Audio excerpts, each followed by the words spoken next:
maaf-maafan, ya, minta maaf. Ada orang yang mungkin kita pernah sakiti, ayolah minta maaf, ya. Kalau dia tak mau minta maaf, kita duluan. Tapi dia yang salah, tak apa-apa, engkau duluan.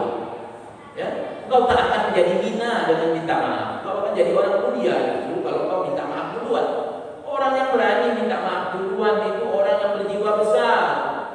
Ya, maka Nabi katakan, siapa orang yang dimintai maaf, kemudian dia tidak memberikan maaf, wah syaitan, ini orang setan bukan manusia. Ya, kalau kita meminta maaf, ya, kita tak salah, kita minta maaf ke dia. Tapi dia tak mau maafkan, wah ini syaitan. Kalau tidak tak mau maafkan sudah syaitan. Dan tinggalkan syaitan, jangan dekat-dekatin. Ya, jangan dekat-dekatin setan. Ya, maka kita kalau ada orang minta maaf, berikan maaf. Walhasil bermaaf-maafan sebelum malam nisfu Sya'ban. Ya, hari Kamis dari pagi minta maaf sama orang tua terutama, ya, telepon orang tua kita minta maaf kita kalau ada yang kita buat salah. Kadang mungkin tak salah, tapi salah ucap kita nih, tersalah-salah mungkin. Kalau sengaja berbuat salah jarang, tapi tersalah mungkin. Salah ucap, salah buat itu manusiawi, ya, kita maklumi. Tapi kata Nabi, wa khairul khata'in at-tawwabu, sebaik-baik orang yang berbuat salah itu yang taubat kepada Allah. Salah ucap, maklum, ya minta maaf, bertobat kepada Allah.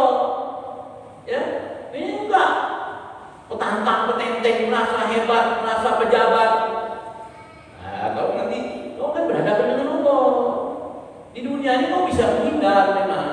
Di dunia ini kau punya kekuasaan memang. Tapi di hadapan Allah tak ada kekuasaan selain Allah Subhanahu wa ta'ala. Sudah, kau minta maaf, tobat kepada Allah, minta maaf kepada umat Islam yang dia sakiti hatinya. Paham tak seperti itu? Anda tak sebut siapa-siapa ya? Siapapun mereka yang pernah berbuat salah atau salah ucap dan menyakiti saudara-saudara seimannya, ayolah sebelum nisfu Sya'ban minta maaf, tobat kepada Allah. Jangan sampai malam nisfu Sya'ban kita tak mendapatkan ampunan dari Allah, terutama sesama saudara, ya, adik beradik, ya, abang sama adik, jangan musuh-musuhan, ya, ayo maaf-maafan. Kemudian menghidupkan malam nisfu Sya'ban tadi. Nah, ada yang lucu, ya, kita dengar pendapat sebagian salah menganjurkan untuk menghidupkan malam nisfu Sya'ban. Tapi sebagian salaf yang lain mereka mengatakan tidak usah dihidupkan, biasa-biasa aja. Yang lucunya ustaz yang mengatakan ini, dia kata begini, kita ikut yang biasa-biasa saja. Karena kalau untuk beramal itu kita butuh dalil. Kontradiksi pemikirannya dia. Paham nggak? Aneh. Pertama dia sebutkan para salaf menganjurkan untuk menghidupkan malam itu. Kemudian dia katakan lagi sebagian salaf tidak menghidupkan malam itu, dan kita ikut yang tidak menghidupkan. Kan bahlul. Kenapa kan tidak ikut yang menghidupkan? Kan sudah tahu malam itu malam mulia. Malam itu Allah berikan ampunan, Allah kabulkan doa-doa. Terus kok kau memilih untuk tidak beramal? Kita pilih yang biasa-biasa aja, kata yang di radio ini. Maka Pak, jangan salah belajar, jangan salah dengar. Dalilnya sama, hadisnya sama, tapi dibawa ke pemahaman yang salah. Kalau kita ikut yang menghidupkan malam itu, bahkan para salaf kita, dan begitulah musalsal bersambung kepada para ulama kita. Bagaimana? Masuk malam nisfu Sya'ban, kami dulu dari kecil Pak dibawa sama orang tua kita ke masjid-masjid. Sebelum masuk maghrib dari masjid, mau ngapain? Mau baca Yasin 3 kali. Udah kan kecil itu. Kami dulu di masjid tak pakai makanan, cuma dikasih kitab Yasin. Habis baca Yasin 3 kali pulang bubar. Sebagian ada yang bersedekah, bikin nasi uduk ya, nasi lemak ya. Oh, sedekah di malam itu dianjurkan. Sedekah, amal soleh dianjurkan. Kumpul masjid ramai, bergembira, ya. Datang malam nisfu Sya'ban, bentar lagi Ramadan berarti. Baca Yasin, ya, 3 kali. Dalil mana? Pernah Nabi buat? Nabi tak buat, Nabi tak baca Yasin memang. Ya, tapi kami punya dalil. Dalil itu bukan Al-Quran saja, bukan hadis saja. Dalil itu ada 4: Al-Quran, As-Sunnah, Ijma' ulama, qiyas. Nah, kami pakai yang qiyasnya.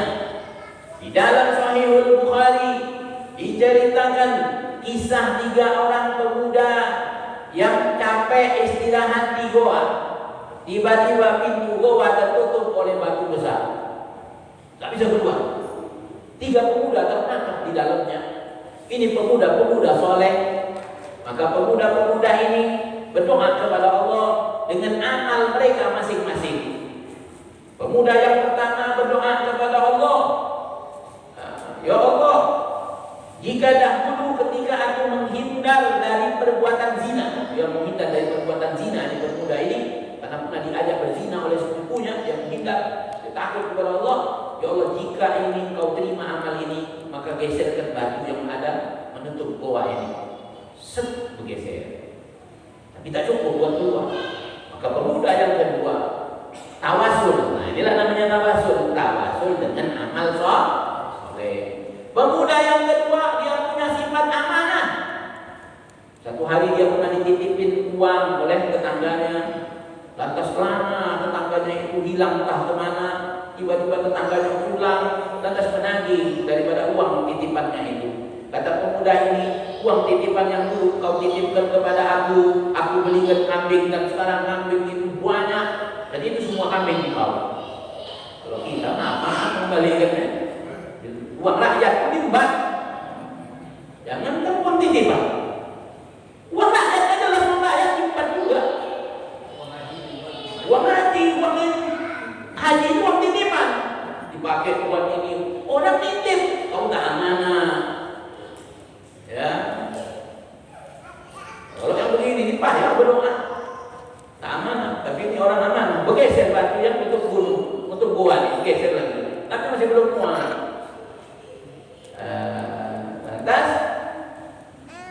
Lantas anak yang ketiga, ini anak yang berbakti pada orang tuanya. Ya.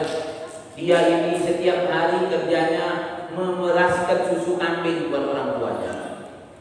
Satu hari dia habis meras susu kambing, dia dapati orang tuanya tertidur. Sama dia dipegangin susu kambing sampai besok pagi, sampai orang tuanya bangun. Maka dia bertawas, ya Allah, kalau apa yang aku buat itu Engkau ridha ya Allah. Maka geser dan ini batu yang tutup goa. Maka bergeser itu batu yang tutup goa. Maka disinilah dalil yang namanya dalil tawasul dengan amal soleh. Lantas kami kiaskan ini kepada apa? Ya baca Quran. Bukankah baca Quran amal soleh? Baca Yasin. Yasin buat Quran. Yasin itu jantungnya Quran. Maka kami baca Yasin. Niat baca Yasin yang pertama, kami minta pada Allah supaya kami dipanjangkan umur dalam keadaan taat kepada Allah. Adapun baca Yasin yang kedua, kami minta kepada Allah agar Allah berikan kami rezeki yang banyak dan halal. Adapun niat kami baca Yasin yang ketiga, kami minta kepada Allah supaya kami dimatikan dalam keadaan husnul khatimah. Dan itulah paling nikmat kan? Ya kan? Apalagi yang mau diminta? Kalau sebanyak-banyak, 3 itu aja. Panjang umur dalam taat, sehat afiat. Yang kedua, rezeki banyak, halal, berkah. Yang ketiga, mati, husnul khatimah. Nikmat sudah. Ya. Nah, baca Yasin. Nah, monggo yang mau ikutan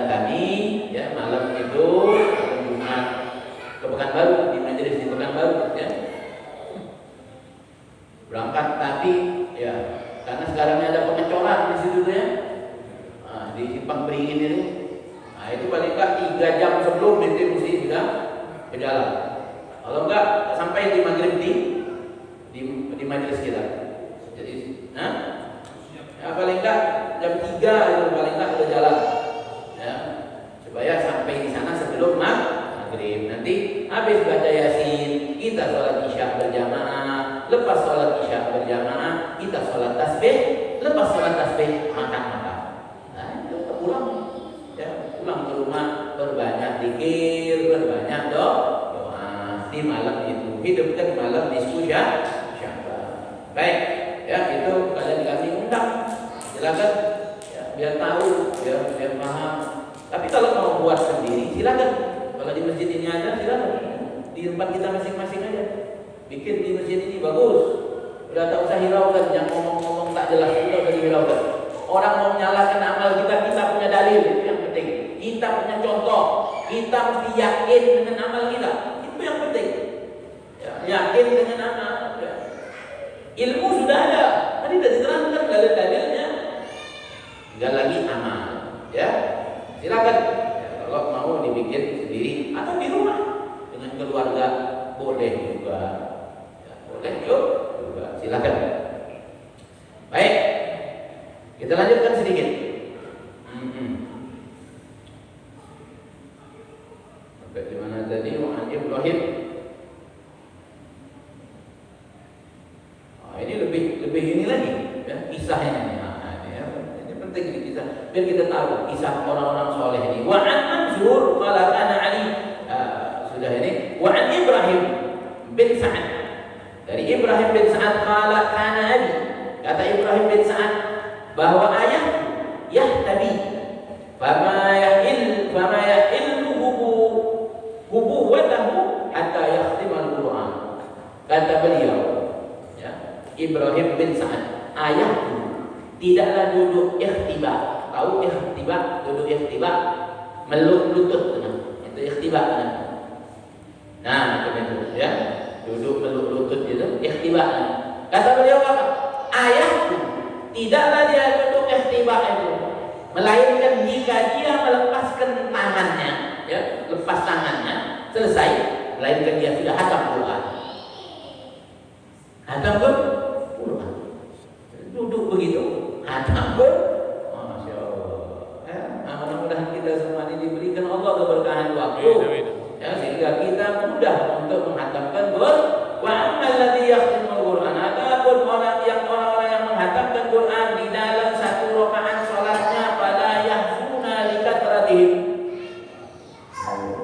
Adapun orang-orang yang menghatamkan Quran dalam satu rakaat salatnya banyak sekali, kata Imam Nawawi, dan kami tak dapat menghitungnya. Masya Allah. Kita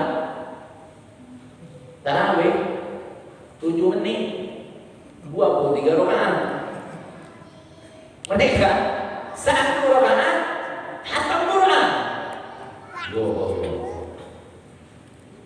Nah, kita kalau bikin di masjid tiap malam Ramadan baca 1 juz saja, yakin tanggal 10 ke atas, apalagi udah menjelang Lebaran, itu tinggal imam sama dia. Kalau imam sama muadzin masih mendengar, imam sama dia meninggal masjid, tak ada lagi orang. Mereka lebih suka yang cepat-cepat. Padahal Ramadan ini berkah. Ya, amal di bulan Ramadan, amal sunnah diganjar jadi pahala wajib. Pahala wajib dikalikan 70 kalinya. Pahala puasa Allah yang mengganjarnya. Tak terhitung kalau Allah yang mengganjarnya. Ya. Kemudian Faminal mutaqaddimin Utsman bin Affan wa Tamim ad-Dari wa Sa'id bin Jubair radhiyallahu anhum khatmah fi kulli raka'ah bil Ka'bah. Adapun yang tadi menghatamkan satu rakaat di dalam salatnya di antaranya Utsman bin Affan, Tamim ad-Dari, Sa'id bin Jubair radhiyallahu anhum. Mereka bahkan menghatamkan Quran di Ka'bah dengan satu rakaat salatnya. Adapun orang-orang yang hatam setiap minggunya 1 kali, banyak sekali, kata Imam An-Nawawi, fakathirun. Naqala an Utsman bin Affan radhiyallahu anhu wa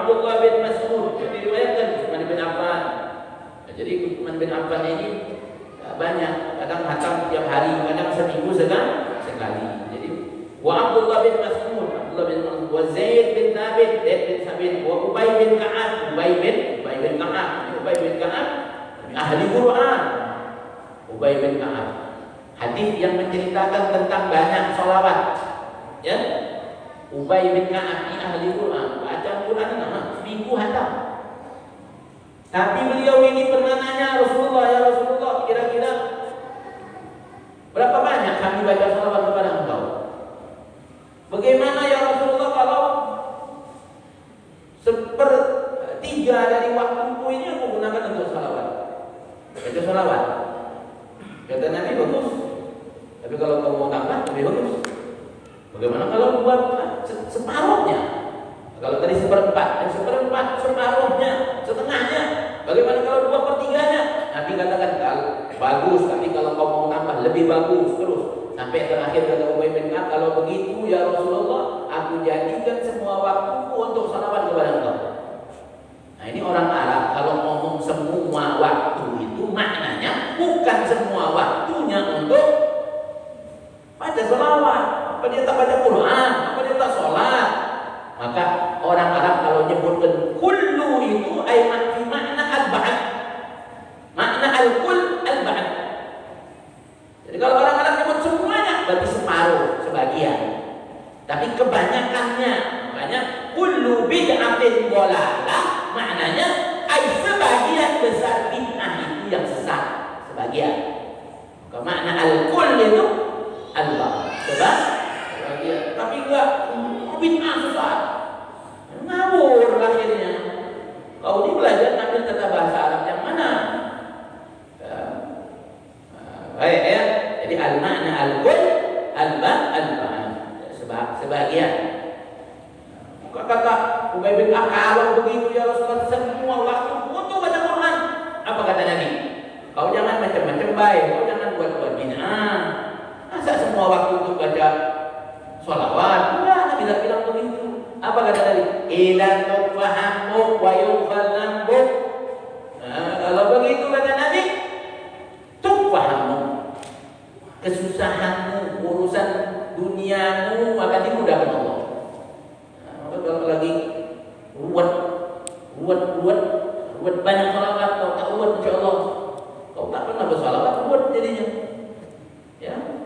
Minyak goreng ruwet, solar ruwet, kau tak bersolawat, makanya kau bersolawat. Kita paham kok. Wa yughfar dzambuk, dan dosamu akan diampunkan oleh Allah. Baik. Walhasil, begitulah para salaf kita.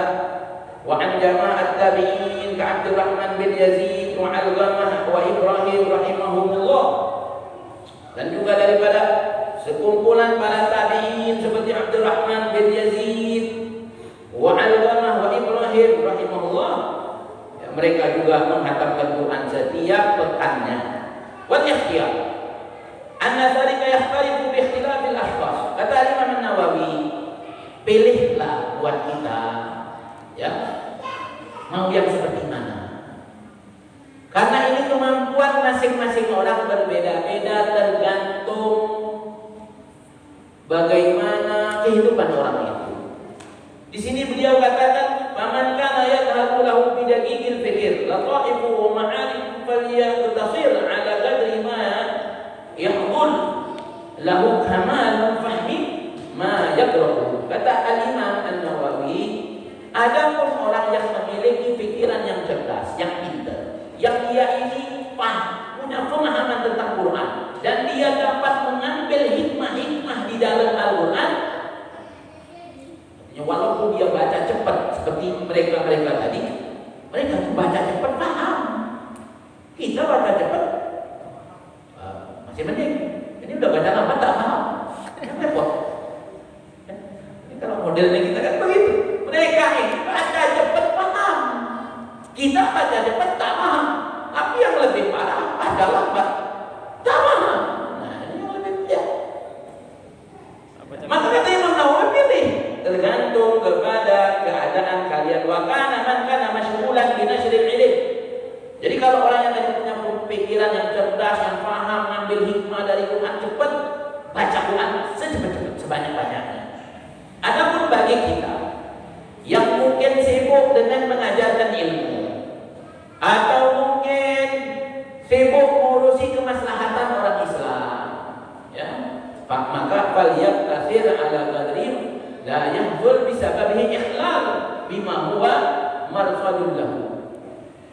Adapun kita yang tadi, ya, ngurusi urusan umat, mengajarkan ilmu dakwah sana sini, maka hatamkanlah Quran semampunya. Semampunya. Wa illam, dan jangan sampai gara-gara kita mau menghatamkan Quran akhirnya urusan umat Islam terbengkalai. Tidak boleh. Oh, menghatamkan Quran tinggalkan pekerjaan. Tidak boleh. Ya, jangan. Tetap yang kita berimbang hidup.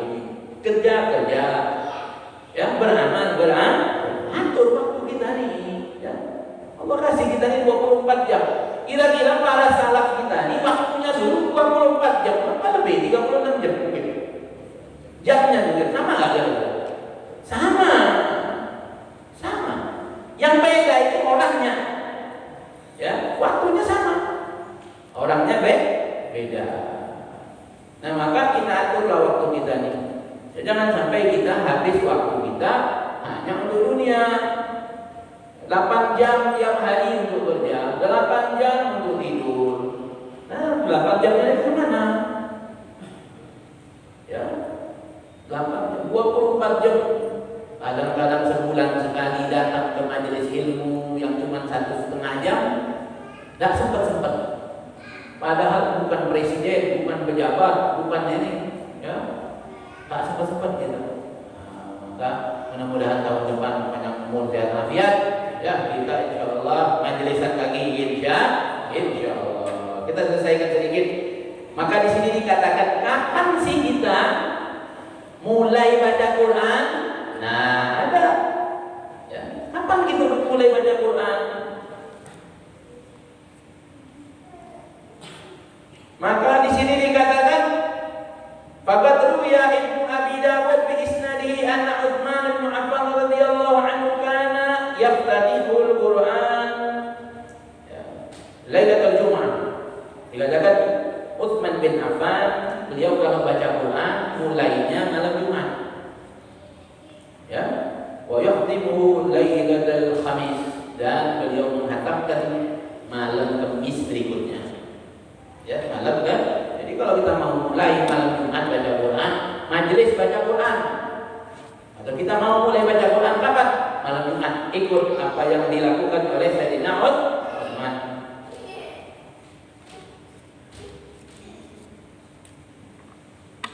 Kata Imam Al-Ghazali, wa qala Imam Abu Hamid Al-Ghazali.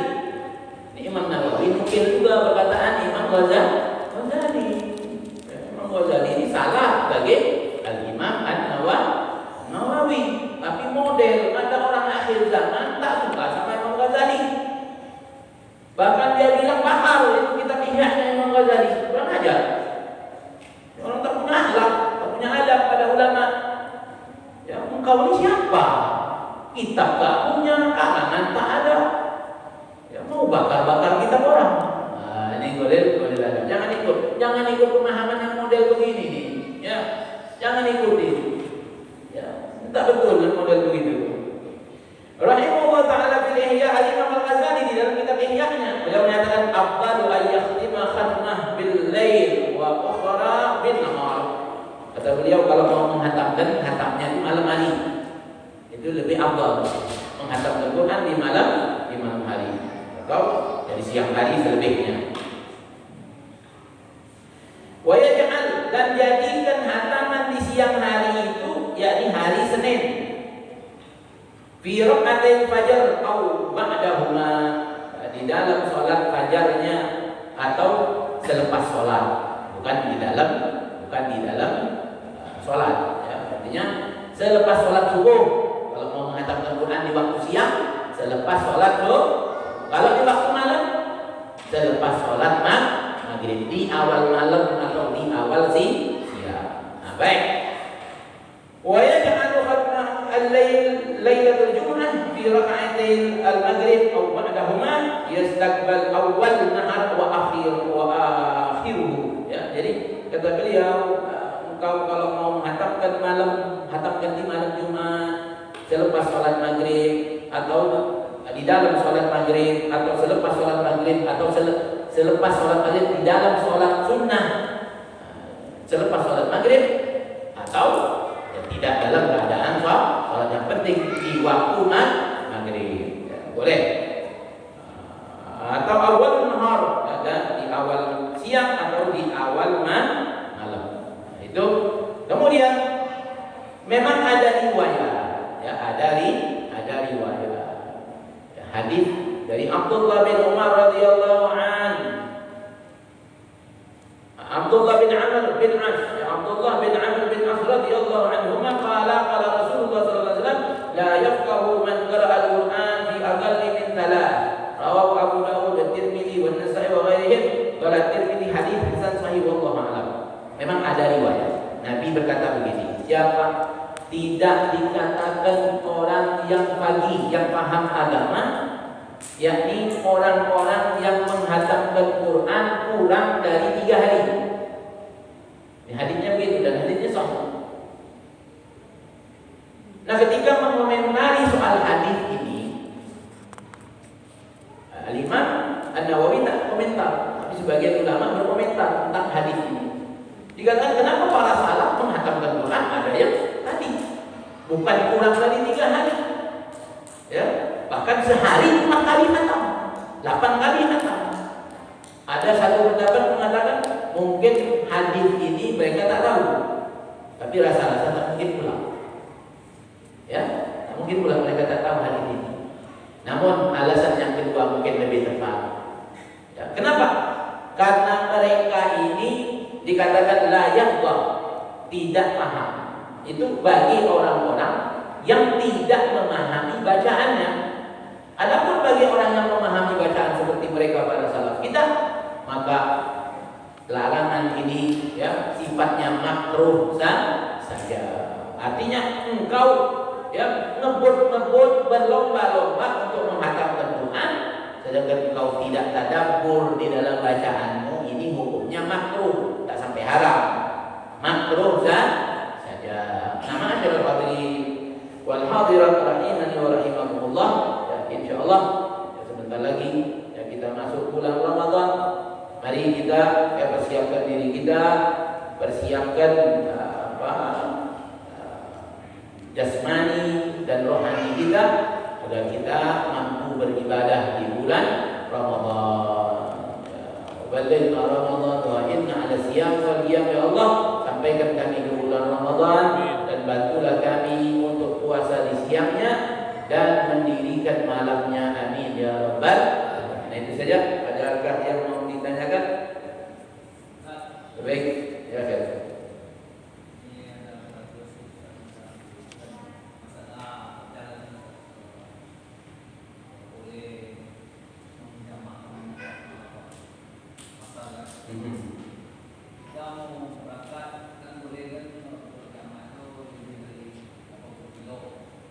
Ya 84 kilometer.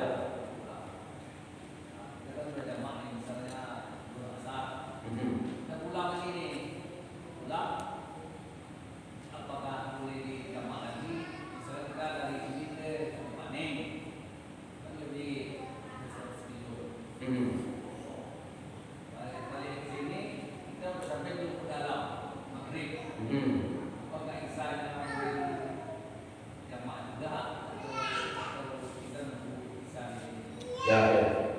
Baik. Ya, jadi diperbolehkan bagi orang yang dalam keadaan musafir itu beberapa keadaan. Yang pertama, boleh sholat seperti biasa. Yang kedua, boleh menjamak sholat, ya, maghrib dengan isya, zuhur dengan asar, subuh sendiri. Yang ketiga, boleh mengqashar sholat, ya, mengqashar saja. Artinya sholat zuhur di waktu zuhur tapi diqashar, jadi 2 rakaat. Sholat asar di waktu asar dikosor, dipendekkan. Yang 4 rakaat boleh dipendekkan jadi 2 rakaat. Adapun maghrib nggak bisa dikosor. Repot kalau kosor maghrib. 1,5 sholatnya gimana? Berhentinya di mana? Di ruku. Ya. Adapun walaupun ada pendapat, nanti jangan heran ya. Tapi pendapat ini pendapat yang tidak populer. Tapi jangan heran ya. Dia ada pendapat bahwa sholat maghrib boleh dikosor juga jadi 2 rakaat. Ada pendapat, tapi ini pendapat yang ghairu utaman, enggak utaman di dalam mazhab kita Syafi'i. Tapi ada yang berpendapat. Bahkan ada yang berpendapat sholat subuh boleh dikosor jadi 1 rakaat. Ada pendapat, ada. Tapi pendapat ini kita tak pakai karena pendapat ini tadinya ghairu al-har, tidak populer. Tidak. Tapi kalau yang jadi populer, boleh dibawa. Biar viral. Nah, pendapat-pendapat yang tidak populer ini, kalau yang disampaikan ke umat, itu cepat viral biasanya. Nah, kemudian yang terakhir, seseorang itu boleh menjamak dan mengkosor. Jadi sholat yang tadi boleh dijamak seperti zuhur dengan asar dijamak, kemudian dikosor sholatnya 2 rakaat, 2 rakaat. Nah itu mengkosor ada batasan. Seseorang boleh mengkosor sholat jika perjalanannya lebih dari 2 murhalah. 2 murhalah itu ukuran sekira-kira 84 km. Ulama beda-beda pendapat, ada 83, ada 82, ada 89. Ya. Kita ambil yang tengah-tengah aja lah, 84. Artinya, jika kita keluar dari rumah kita untuk menuju ke perjalanan yang tadi kita sudah hitung ya 90 km, maka ketika kita keluar ya, lewat dari batas desa kita, batas desa. Kalau kita di sini nih batas kabupaten. Nah, ya, berarti kalau kita lewat mau ke Pakning berarti simpang apa itu namanya? Gitu sudah tuh dalam itu udah siap. Nah, itu berarti sudah bisa. Karena tujuan kita itu 84 kilo. Ya, maka boleh mengkosor, boleh menjamak. Namun ketika pulang dari Pakning, pulang balik, ya, pulang balik dari Lubuk Dalam, dari Lubuk Dalam itu kemari, itu kurang dari cuma 30-an, tak sampai 25 kilo, 20 kilo mungkin. Ya, Lubuk Dalam kemari itu 20 kilo. Nah, maka dalam kondisi seperti itu kita tak boleh mengkosor lagi, tapi kita masih boleh menjamak. Karena kita belum sampai ke rumah kita, jadi kita masih di perjalanan. Selama masih di perjalanan, jika jaraknya itu masih kurang, jika jaraknya itu kurang dari jarak kosor, maka kita masih boleh menjamak saja, tak boleh mengkosor. Nah, karena menjamak itu, ya menjamak sholat itu kalau kita kaji di dalam kajian fikih itu bukan untuk musafir saja boleh menjamak sholat.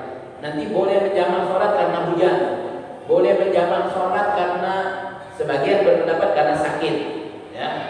Nah, nanti ada lagi apa namanya ya karena bepergian tadi, ya, atau karena sakit atau karena hujan. Nah, maka di sini diambil kesimpulan jika seseorang ada pendapat, tapi ini pendapat tidak kuat di dalam mazhab Syafi'i, bahwa jika kita melakukan perjalanan yang mana perjalanan itu kurang dari 2 murhalah atau 84 kilo atau jarak mengkosor sholat, kita berjalan cuma 70 kiloan ke Perawang, nah, atau sini Pekanbaru, maka dalam kondisi itu kita boleh mengambil pendapat ini walaupun pendapat ini tak kuat di dalam mazhab Syafi'i sendiri.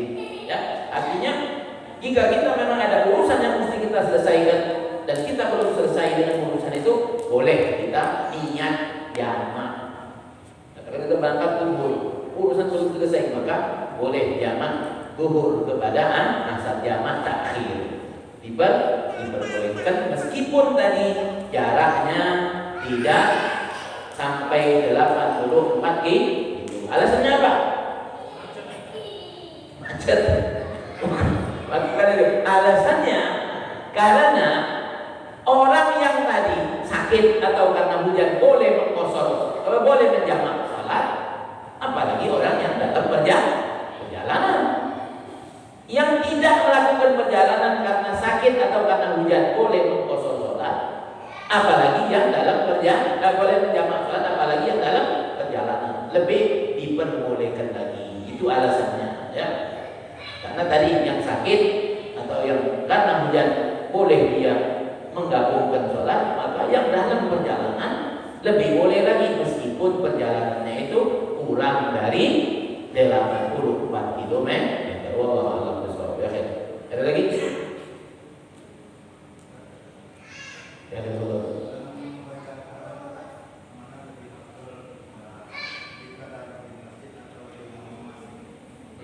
Baik. Ya. Maka baca Quran mana yang lebih baik, di rumah masing-masing atau di masjid? Maka keduanya ini ada dalilnya. Ya, ada dalilnya. Jadi di rumah bagus. Nabi katakan jangan jadikan rumah kalian seperti kuburan.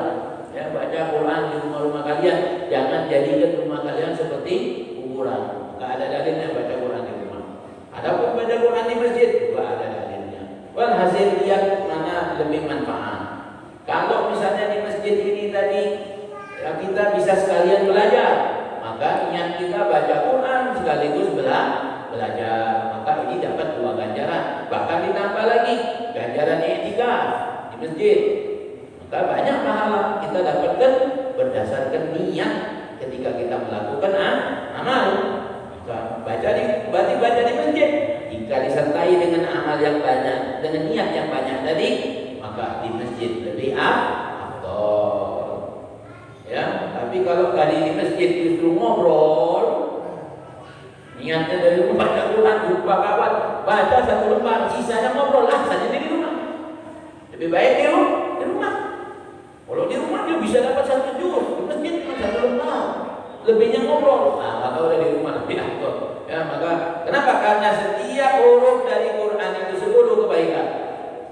Ya, 10 kebaikan. Namun tadi kalau dia baca di masjid, dia kawannya baca, dia nikmat, saling memperbaiki bacaan, ya, saling berbagi ilmu tajwid. Ini kan banyak di dalam Al-Quran itu kan banyak hukum-hukum yang berkaitan dengan Quran seperti tasmim, ya.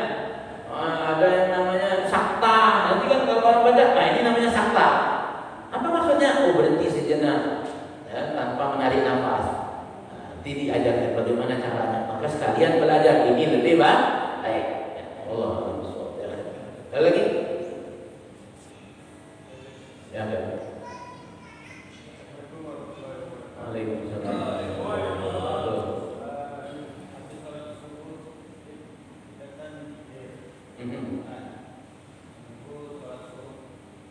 Ya.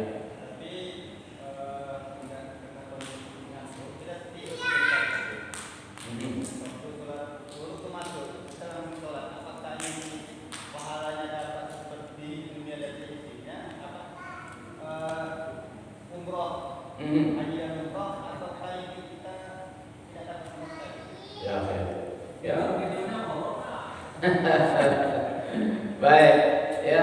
Tertidur itu bagian dari udzur. Ya. Tertidur itu bagian dari udzur. Orang kalau dia udzur, maka dia mendapatkan.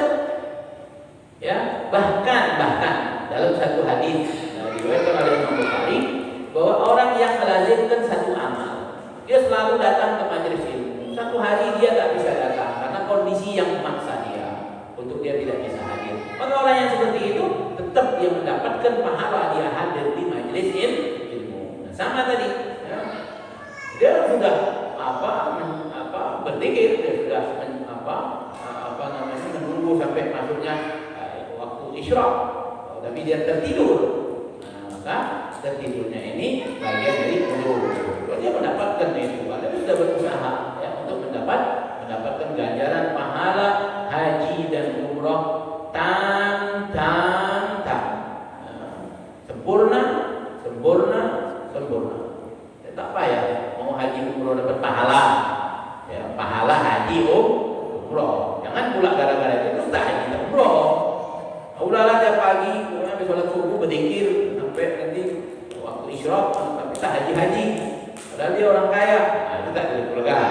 Ya, benar seperti itu. Jadi ini adalah dari sisi ganjaran pahalanya. Ya, maka jangan sia-siakan untuk kita dapat meraih pahala sebanyak-banyaknya, khususnya di bulan Ramadan nanti.